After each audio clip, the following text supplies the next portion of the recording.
CV. Shanmugam மற்றும் S P. Velumani தரப்பில் இருந்து இப்போது ஓசூர் தொகுதி சட்டமன்ற உறுப்பினரும் முன்னாள் அமைச்சருமான பாலகிருஷ்ண ரெட்டி இன்று எடப்பாடி பழனிசாமி அணிக்கு ஆதரவு தெரிவித்து அவருடைய இல்லத்தில் இப்போது நேரில் சந்தித்து அந்த அணி தாவி இருக்கிறார். ஏற்கனவே அவர் சி.வி. சண்முகம் எஸ்.பி. வேலுமணி அணியில் இருந்த சூழ்நிலையில் இப்போது 6வது ஒரு சட்டமன்ற உறுப்பினர் இப்போது பாலகிருஷ்ண ரெட்டி இங்கு அணிதாவி இருக்கிறார். அவர் ஏற்கனவே எஸ்.பி. வேலுமணி மற்றும் சி.வி. சண்முகம் ஆகியோர் அணியில் அவர் இருந்த சூழ்நிலையில் ஓசூர் தொகுதி சட்டமன்ற உறுப்பினர் பாலகிருஷ்ண ரெட்டி இப்போது இபிஎஸ் அணிக்கு தாவி இருக்கிறார். இப்பொழுது எடப்பாடி பழனிசாமி அணிக்கு மட்டும் ஏற்கனவே 5 எம்எல்ஏக்கள் எடப்பாடி பழனிசாமி அணிக்கு தாவியுள்ள சூழ்நிலையில் 6வது மற்றும் ஒருவர் இப்பொழுது அணி தாவி இருக்கிறார். இதனால் சி.வி. சண்முகம் எஸ்.பி. வேலுமணி அணிக்கு தொடர் பின்னடைவு ஏற்பட்டு இருக்கிறது. ஏற்கனவே 6 சட்டமன்ற உறுப்பினர்கள் ஏற்கனவே அவர்கள் 22 சட்டமன்ற உறுப்பினர்களின் ஆதரவு இருந்த சூழ்நிலையில் இப்போது 6 பேர் இங்கு இணைந்திருப்பதால் இபிஎஸ் அணியில் இப்போது 28 பேர் அவர்களுக்கு ஆதரவு தெரிவிப்பதாக மொத்தம் 28 சட்டமன்ற உறுப்பினர்கள் இப்பொழுது எடப்பாடி பழனிசாமி தரப்புக்கு ஆதரவு தெரிவிக்கிறார்கள். இபிஎஸ் தரப்புக்கு ஆதரவு எம்எல்ஏக்களின் எண்ணிக்கை 28 உயர்ந்திருக்கிறது.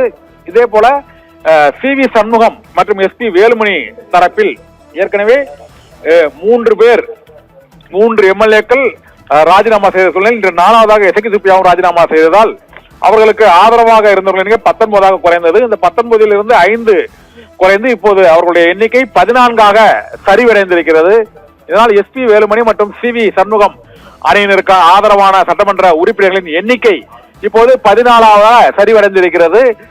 இந்த நாள் இப்போது இபிஎஸ் அணி கை ஓங்கி இருக்கிறது. 28 எம்எல்ஏக்கள் இப்போது இபிஎஸ் அணியை ஆதரித்து இப்போது அவரோடு இணைந்திருக்கிறார்கள். சி.வி. சண்முகம் மற்றும் எஸ்.பி. வேலுமணி தரப்பில் இருந்து 6 எம்எல்ஏக்கள் இபிஎஸ் அணிக்கு தாவி இருக்கிறார்கள். இது தவிர 4 எம்எல்ஏக்கள் அதிமுகவில் இருந்து எம்எல்ஏ பதவியை ராஜினாமா செய்துவிட்டு தாவேகாவில் இணைந்திருக்கிறார்கள். 2 நாட்களில் 9 எம்எல்ஏக்கள் அணி தாவி இருக்கிறார்கள்.